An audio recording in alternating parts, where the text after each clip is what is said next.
Hai semuanya, hari ini saya akan membawakan topik bersama dengan teman saya mengenai herbal dan nutrisi untuk kesuburan. Pertama ada lengkuas.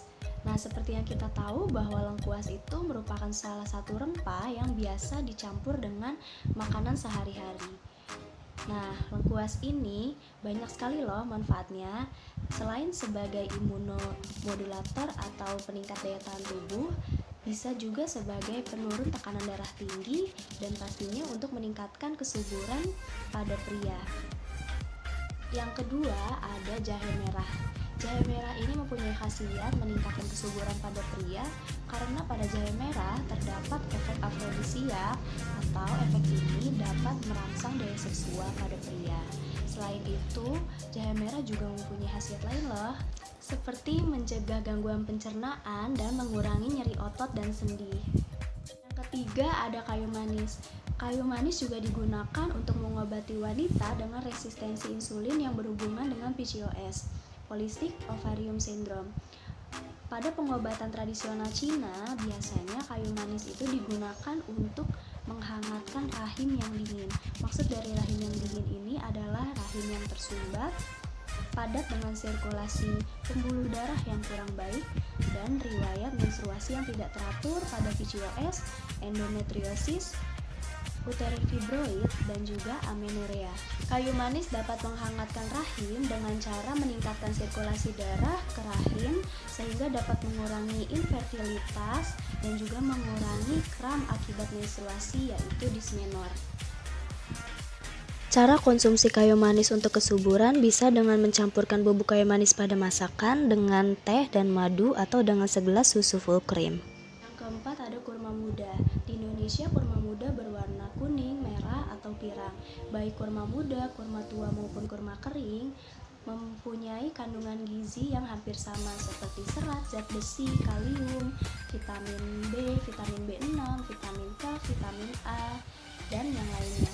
Kurma ini juga kaya akan antioksidan, seng, dan juga asam amino yang diklaim dapat memperbaiki kesuburan pada pria maupun wanita. Namun, penelitian terkait efektivitas pemberian sari kurma muda terhadap manusia untuk peningkatan kesuburan masih sedikit.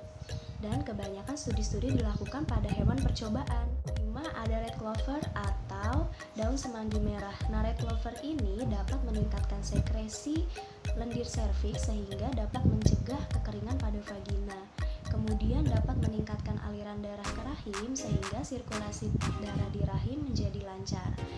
Red clover kaya akan magnesium dan juga kalsium. Adapun cara mengkonsumsi herba red clover ini. Yang pertama, 3 bagian kering bunga red clover dan daunnya. Kemudian siapkan 1 bagian kering daun raspberry merah. Siapkan setengah bagian peppermint kering dan tempatkan semua bahan dalam 1 toples, rendam dengan air mendidih. Tutup rapat hingga 4 jam, saring dan dinginkan. Kemudian minum 1-3 gelas setiap hari sebagai persiapan untuk kehamilan selama 3-6 bulan.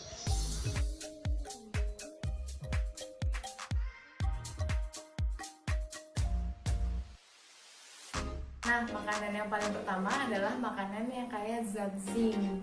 Makanan kaya zat zinc itu dapat meningkatkan kesuburan pada wanita dan dapat meningkatkan produksi atau kualitas pada sperma laki-laki ya. Nah, apa aja sih makanan yang kaya zinc?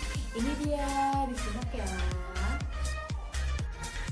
Yang pertama itu ada udang, kemudian ada susu, kemudian ada kerang-kerangan, dan yang terakhir itu ada telur ya.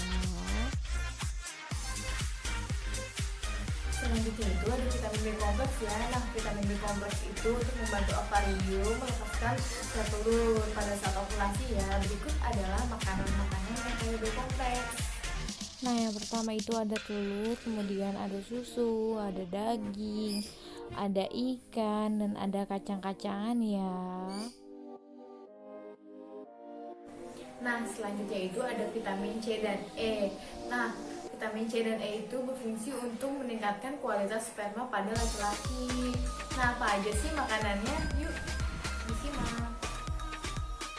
Yang pertama itu ada jeruk, kemudian paprika, brokoli,